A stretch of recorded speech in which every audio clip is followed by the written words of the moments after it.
sur l'RTVCC Magazine.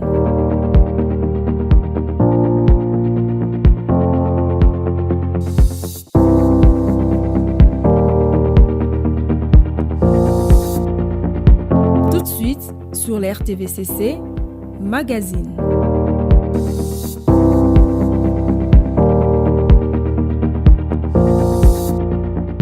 Très heureuse de vous retrouver encore une fois ici en 2026 pour le compte de notre émission Chronique des aumôneries qui reçoit aujourd'hui un échantillon des mamans de la PPIKIN avec qui nous allons partager un sujet très important qui concerne beaucoup plus, en tout cas en grande partie, les mamans. Alors là, j'ai dit, femme sage bâtit sa maison. Alors, avant de commencer, les mamans, bonjour. Bonjour. Vous êtes les mamans de la PPIKIN. Vous êtes bien habillées et vous êtes vraiment télégéniques. Félicitations à vous. Merci. Est-ce qu'on peut connaître la maman qui tient le micro, si elle peut se présenter? Moi, c'est maman Anastasie Lapika. Je suis la présidente de maman. Maman Anastasie Lapika. Lapika. Et vous êtes la maman présidente des mamans de PPIKIN. Et vous avez fait combien de temps presque ici à la paroisse? Je suis là depuis, ça fera peut-être bientôt 30 ans que je suis paroissienne. Je suis là depuis 1995. Wow. Félicitations, maman. Et celle qui est à côté de vous, comment elle s'appelle? Je réponds au nom de Dorothée Ngaloula. Je suis la vice-présidente au département des sœurs ici à la PPIKIN. Ah, maman Dorothée Beto Aboué. Beto, maman. Merci beaucoup. Vous avez fait combien de temps ici à la PPIKIN? Je suis entrée dans ma 36e année. C'est depuis 90 que je suis à la PPIKIN. En tout cas, on doit fêter, hein, maman? 36 ans, c'est beaucoup. Ah oui. Ah, félicitations, maman. Merci beaucoup, voilà, maman. et celle qui est à côté de toi? Je réponds au nom de maman Françoise Liassa. Je suis la présidente de la commission Tabita, qui est dans le département des sœurs. Département des sœurs. Et vous avez fait combien de temps? Je suis ici à la PPIKIN depuis 1998. C'est beaucoup, hein? C'est beaucoup. Comment vous êtes à féliciter jour et nuit? Qu'il pleuve, qu'il vente, vous êtes là. En tout cas, que Dieu soit loué. Avec toutes les mamans de la PPIKIN, voilà, comprenez qu'on ne peut pas faire passer le micro. Mais à chaque fois, l'une de vous prend la parole et va se présenter.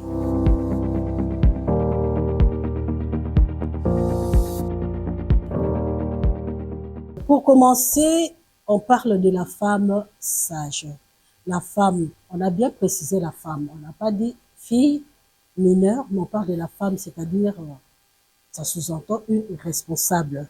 On parle de la sagesse. Pourquoi Salomon a mis l'accent sur la sagesse? Il pouvait dire, pardon, la femme intelligente bâtit sa maison. Mais là, il insiste sur la sagesse. Maman présidente, on peut connaître pourquoi, quelle est la relation entre la sagesse et la maison? Si vraiment on pourrait parler de mettre l'accent sur la sagesse, parce que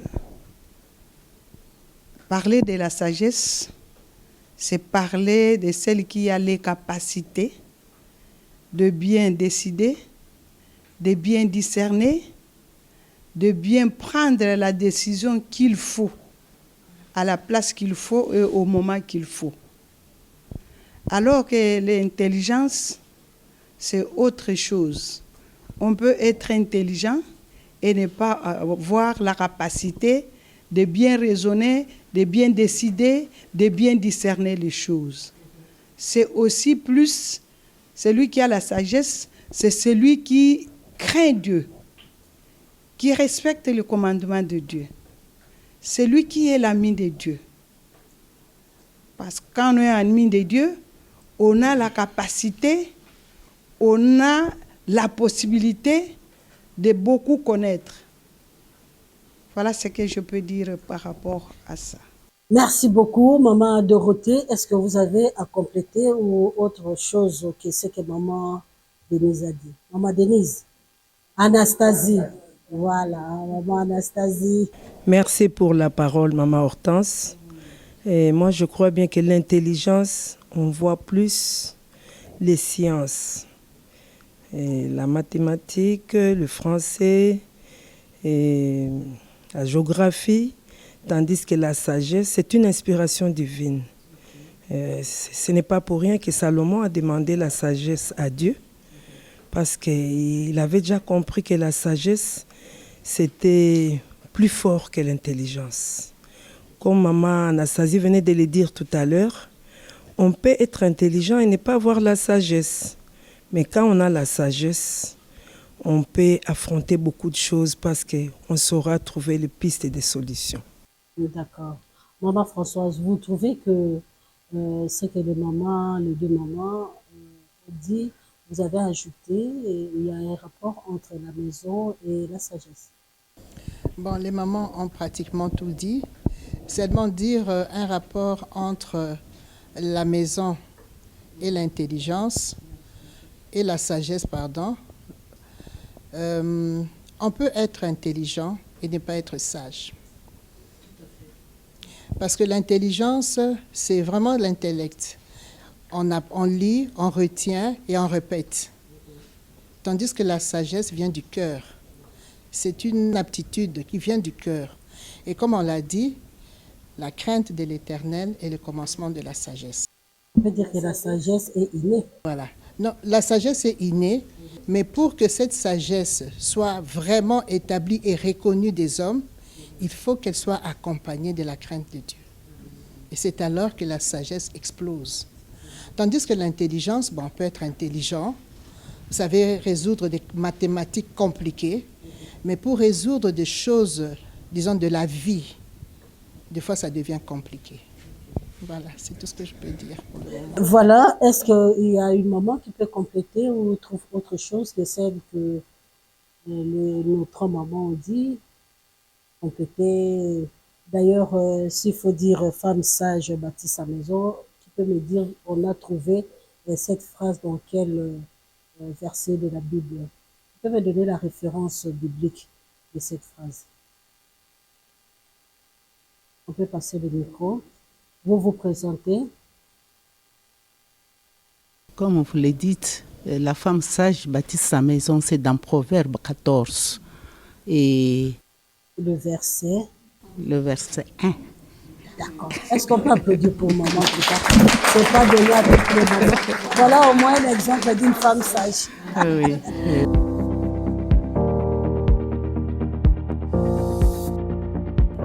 On peut savoir comment cette femme sage bâtit sa maison. Comment cette femme bâtit sa maison? On a parlé de sa maison. Bâtir, c'est construire. Construire, c'est partir de rien, partir du sol. Alors, une femme sage doit d'abord savoir, elle a affaire à quel genre de sol. C'est-à-dire qu'une femme sage, quand nous parlons de bâtir la maison, selon la parole de Dieu, c'est bâtir son foyer, bâtir sa famille. Donc, la maison veut signifier Le foyer, famille, la maison, foyer. le lieu d'habitation. Alors, une femme sage doit d'abord savoir, je vais bâtir ma maison sur quel sol? Est-ce que c'est un sol accidenté, un sol plat ou un sol marécageux? Donc, elle doit d'abord comprendre où est-ce qu'elle doit bâtir sa maison et comment, avec quels matériaux. Alors, quand nous prenons les genres de sol, c'est les genres de personnes, la famille qui compose, son mari, ses enfants. C'est ça. Parce qu'elle doit bâtir sa maison, bâtir son foyer, et connaître les caractères de chacun des occupants. C'est alors qu'elle saura utiliser les matériaux qu'il faut pour construire. Alors, elle doit savoir quel genre d'époux il a, si elle est mariée. Parce que ce n'est pas seulement une femme mariée qui bâtit sa maison. Même une femme célibataire peut bâtir sa maison. Parce qu'elle a aussi une responsabilité de ses frères, de sa famille dans son toit. Mais alors une femme, si nous parlons de la femme mariée, pour qu'elle construise sa maison, elle doit d'abord savoir, j'ai affaire à quel genre de mari. Mon époux, il a quel caractère? Parce que là, si le mari, par exemple, c'est un mari colérique, tu dois savoir comment te comporter avec un mari colérique. Tu dois adapter ton caractère à ton mari pour qu'il ne soit plus colérique. Parce que, si on remonte dans la Bible, quand Dieu a créé l'homme, il a pris la poussière de la terre, il a créé l'homme. Mais quand Dieu a créé la femme, il a endormi l'homme. Et il a pris de son côté, donc le côté. Et il a dit pendant le sommeil, c'est que Dieu disait à la femme, l'homme ne savait pas. Mais Dieu a confié la responsabilité de l'homme entre les mains de la femme. Parce qu'il lui a dit, tu seras son aide semblable. Parce qu'il avait vu que l'homme seul ne pouvait pas supporter de vivre seul. Et il dans fallait tout ça, une aide. vous êtes toujours Alors c'est dans pour comment dire, construire. c'est toujours pour construire. C'est pour dire que quand la femme connaît le caractère de son mari, elle saura comment construire ce foyer. Elle saura adapter les caractères, elle saura, transformer les caractères de son mari, parce que la femme a la capacité de transformer. C'est la femme qui transforme ou c'est le Saint-Esprit qui transforme? Écoutez, c'est la femme a la capacité de transformer son mari par la force que Dieu lui donne par le Saint-Esprit. Parce qu'on dit que je suis forte par le Seigneur qui me fortifie. C'est le Seigneur qui nous fortifie et qui nous donne des capacités de transformer même un homme méchant en un homme tout doux. Et c'est ce que toute femme attend de nos maris. Voilà. Des hommes doux. Des hommes doux. Mais les secrets, il faut craindre le Seigneur pour avoir ces astuces-là. De savoir comment transformer un homme méchant en un homme très doux. Merci beaucoup, Maman Françoise. Vous passez le micro à celle qui veut compléter. Maman Cheka, vous avez à compléter. Merci beaucoup pour m'avoir accordé la parole. Oui, la femme sage. Moi, je dis toujours ceci. La femme, c'est le premier ministre. Oui, la femme, c'est elle le premier ministre. L'homme, c'est le président. Et la gestion, oui, dans chaque maison, parce que c'est notre gouvernement là-bas. Et l'homme est le président, la femme, c'est elle qui gère. L'homme peut partir. Quand il arrive, c'est la femme qui donne les rapports. Mais l'homme comprend. Quand vous avez une femme chrétienne, la sagesse de Dieu caractérise votre femme, ça sera un foyer formidable qui craindra Dieu et sera loué. La femme sage bâtit toujours sa maison parce que cette femme-là a premièrement Dieu entre ses mains. Et quand il y a Dieu, comme ces femmes que vous trouvez ici, ce sont des femmes qui sont des femmes chrétiennes qui ont accepté Jésus comme Seigneur et Sauveur. Et je peux dire même, les femmes de la PPI qui nous avons l'échantillon seulement, ce sont des femmes formidables qui savent comment amadouer leur mari et nous vivons correctement. Et nous sommes fiers même de dire que... Bravo les mamans, les femmes fortes. Voilà, vous êtes des femmes fortes. Oui, des femmes, oui. Nous sommes là, maman. Des femmes qui ont Dieu en oui, Amen. c'est ça. Les femmes de la PPI, maman, comme on dit, ceux qui veulent pas là.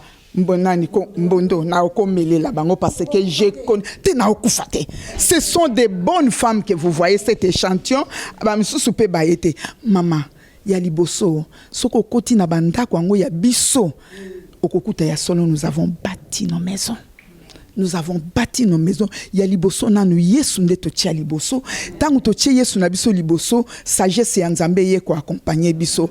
Maman, biso, les femmes de la PPI, les femmes qui craignent Dieu, ba femmes sages, to vivaka lola nanu avant to koma likolo.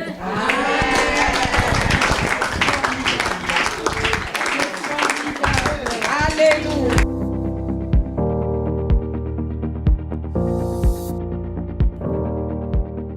Maman Véro. Merci beaucoup. Je m'appelle Maman Véro Chambo. Okay. Je bénis Dieu pour cette occasion qu'il nous accorde. Juste, je voulais ajouter une qualité de cette femme sage. Cette femme sage, on l'appelle la femme vertueuse. Et elle est louée c'est celle-là qui est louée, comme Maman Cheka venait de le dire, tellement qu'elle fait de bonnes choses, tellement qu'elle amène la paix dans sa maison, tellement qu'elle a fait asseoir Jésus-Christ dans sa maison. Elle est la première évangéliste de sa maison. Cette femme-là est vraiment louée. Elle sait chercher. C'est dans sa maison a besoin. Et les enfants, quand maman n'est pas là, n'est-ce pas qu'ils seront tristes. Cette femme-là, oh, pourquoi maman ne rentre pas? Pourquoi maman n'est pas là? Vraiment, c'est celle-là, la femme sage. Il donne la joie dans sa maison. Vraiment, il y a beaucoup de qualités qui ressortent de cette femme parce qu'elle a Jésus-Christ en elle, parce qu'elle est l'évangéliste de sa maison, parce qu'elle apporte la joie et la paix dans sa maison. Merci.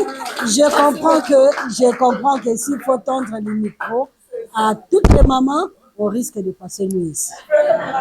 Parce que les femmes de Pépékine sont vraiment terribles. Ok. J'ai dit ceci, quand bien même qu'elles soient formidables, comme on vient de le dire, on vient même de le démontrer, cependant, elles rencontrent quand même des difficultés parce que même physiquement, pour bâtir, c'est pas facile. Alors, de même aussi spirituellement, pour bâtir, ça n'a toujours été pas facile. Alors, quelles sont les difficultés que cette femme-là, sage, rencontre en bâtissant sa maison? Donnez le micro à celle qui est derrière toi. Je suis Maman Janine Moudjene et parmi les difficultés que la femme peut rencontrer dans sa maison, c'est la gestion des conflits dans la famille. Et il faut que cette femme-là soit sage en pratiquant la justice quand elle tranche les situations entre enfants. Il ne faut pas que les enfants ou les gens qui vivent à la maison constatent qu'il y a injustice, quoi. Il faut que la justice... Quel genre de conflit alors on peut rencontrer où ça demande beaucoup de sagesse?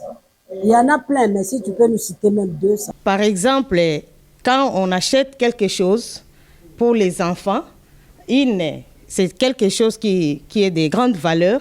Et un autre, on lui paye quelque chose qui ne coûte pas beaucoup d'argent, par exemple. Alors, là, ça pose déjà un problème. Et là, vous ne serez même pas sage, parce que vous-même, vous suscitez déjà un problème.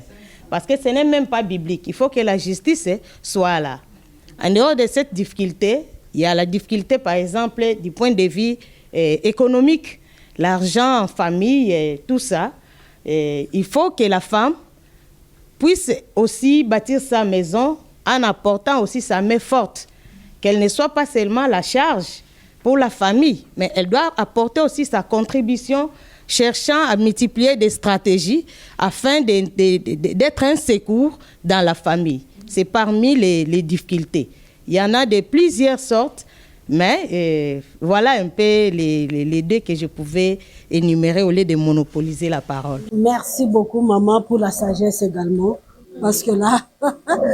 Merci, la maman présidente, maman Anastasie, vous avez à compléter à ce que maman vient de dire.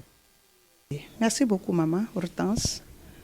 Les difficultés sont tellement énormes que si on les met à les énumérer, ça sera un peu difficile qu'on les termine.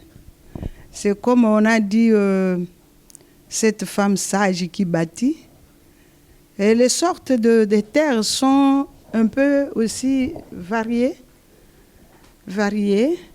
C'est comme on a dit, que maman Françoise a dit, il y a des terres qui sont argileuses, il y a des terres qui sont marécageuses. Et quand on dit à ces terres marécageuses, donc il faut avoir beaucoup de sagesse pour bâtir. Surtout en ce qui concerne les difficultés des belles familles, des belles sœurs, des belles mères.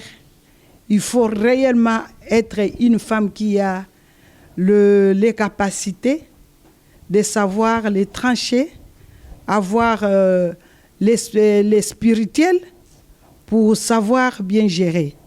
Parce que mingi, quel que soit ce que tu fais, la femme n'a toujours pas été estimée dans la belle famille. Ils pensent que c'est elle qui bénéficie de leur fils. Alors, c'est vraiment compliqué.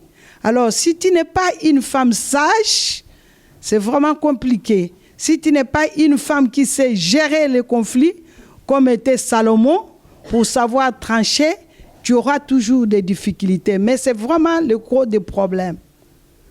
Pour savoir discerner les choses, pour savoir bien partager les choses, afin que la paix règne dans le foyer. Merci beaucoup. Nous devons savoir toutes que nous sommes toutes aussi des belles-mères, des mamans bokilo. Ça bon côté. To se voiler fasté. Ta yozo pointe muninga. Ma maman émission na biso ezaka ka français. Oye kokota pe na lingala na lobaki ngo ute bandelaki. Soki lingala ye lobaka peza lisumu te. Ba mama na sima na ngai, mama yebisa ngai parmi ba mikakatano totangi awa nini oyo ko bakisa na oyo mwasi ko kokutana nango ekopekisa ye kozala penza kosalela sagesse na bokuse penza poto lisusu na ngonga mingi te. Mama telema besoin micro le kali bonsoir. Merci pour la kopesa nga maloba. Ngai mama Élise Elongo.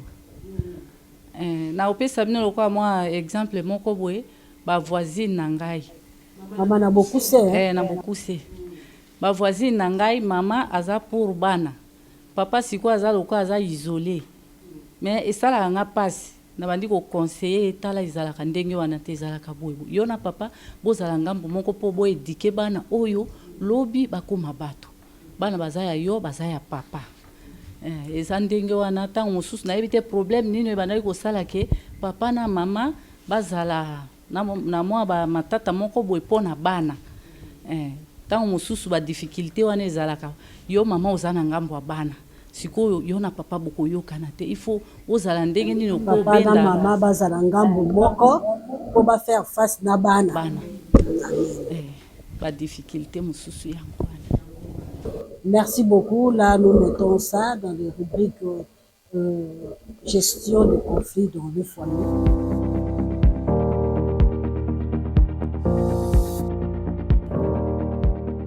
Faisons maintenant dans notre église d'Abisso. Maman présidente, vous pouvez nous dire comment est structurée la commission des mamans au sein de la PPK? Nous sommes un département de mamans, de sœurs.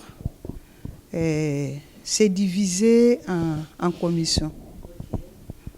Nous avons la commission de Tabitha qui s'occupe des veuves et des orphelins. Nous avons la commission de Myriam qui s'occupe, c'est la commission des chantres, c'est qui nous anime à l'église. Nous avons la commission de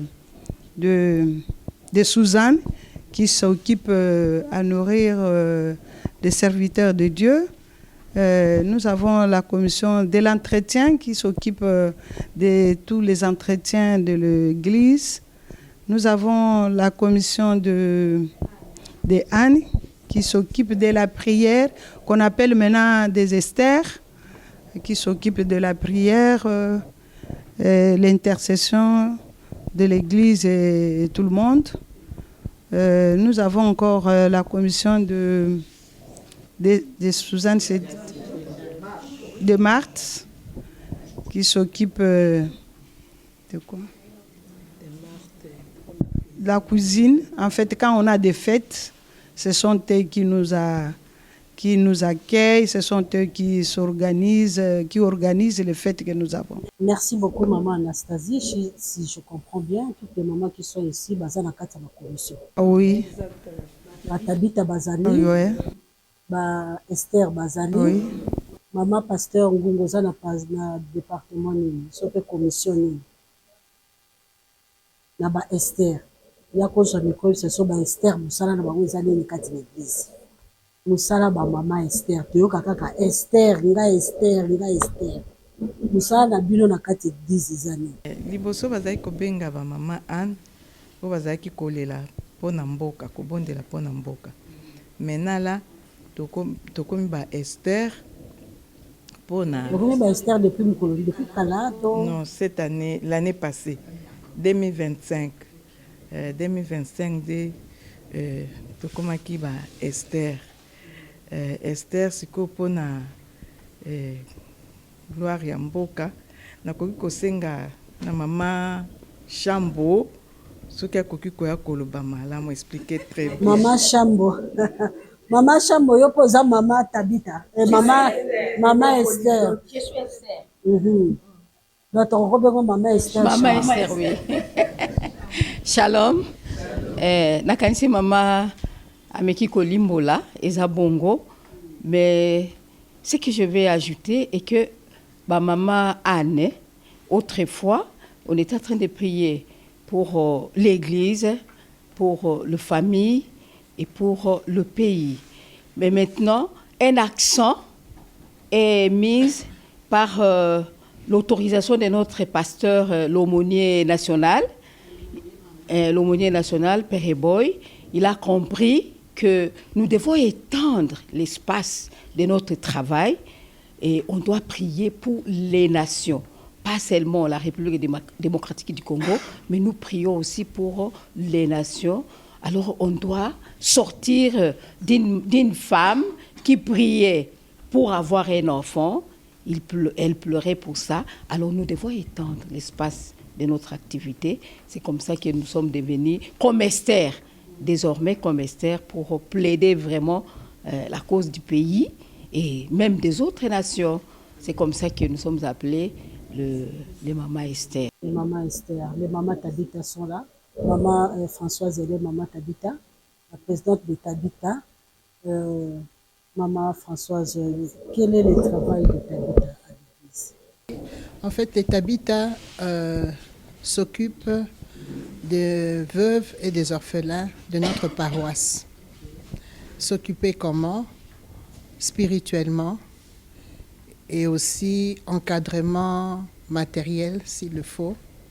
Et par certaines interventions comme des difficultés par exemple pour des frais de scolarité, des difficultés pour des soins médicaux et aussi surtout parler avec les orphelins pour les encourager à s'engager et à faire confiance en Dieu qui est leur Père. Et aussi encourager les veuves dans leurs afflictions quand elles ont des difficultés, des problèmes. C'est comme ça qu'au niveau des Tabita, comme nous avons beaucoup des veuves et des orphelins, pour un bon encadrement, nous avons des systèmes de marraines. Donc les mamans Tabita sont des marraines des familles des orphelins et des veuves de la PPUKIN. Vous pouvez comme ça être marraine de plusieurs familles à la fois ou une seule famille? Oui, en fait, nous sommes composés de 2 personnes. Il y a 2 mamans Tabita qui s'occupent de plus ou moins 3 familles. Voilà, c'est comme ça que nous sommes organisés.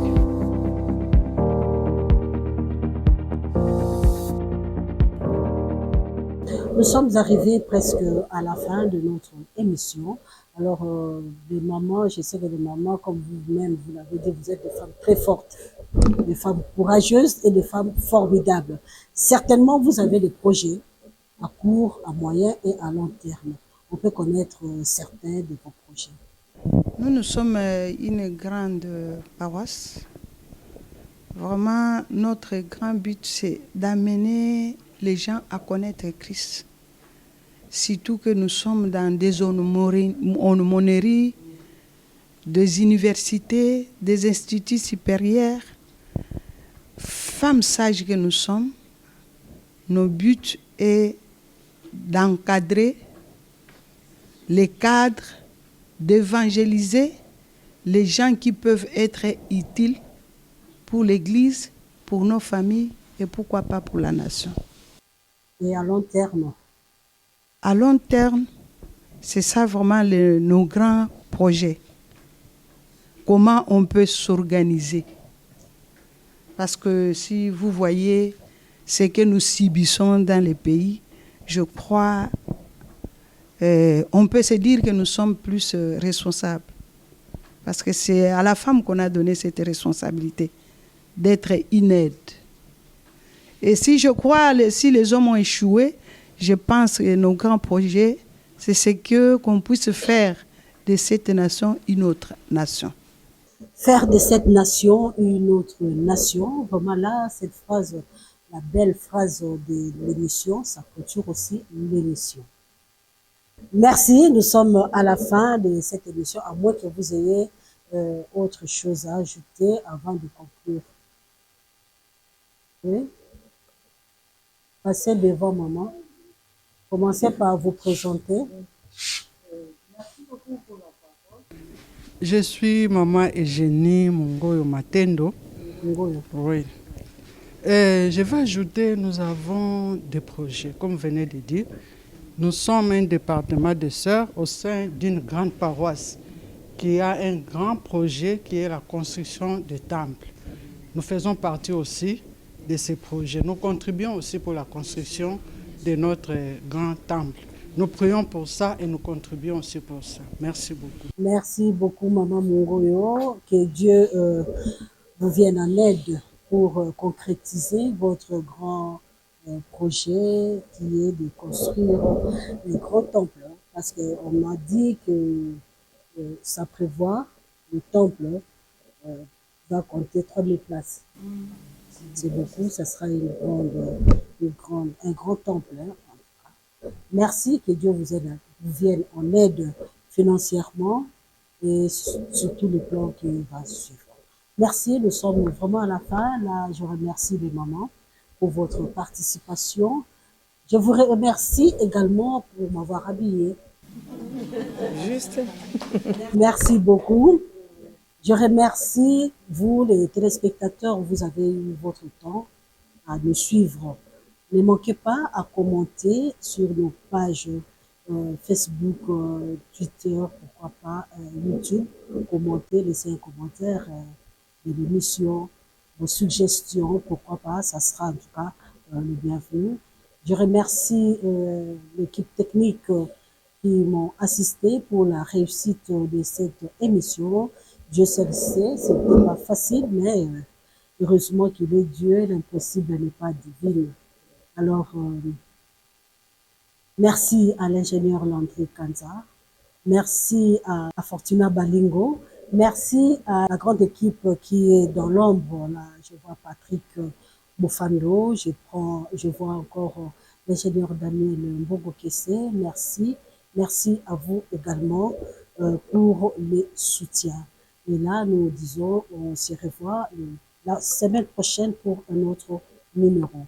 Merci et au revoir.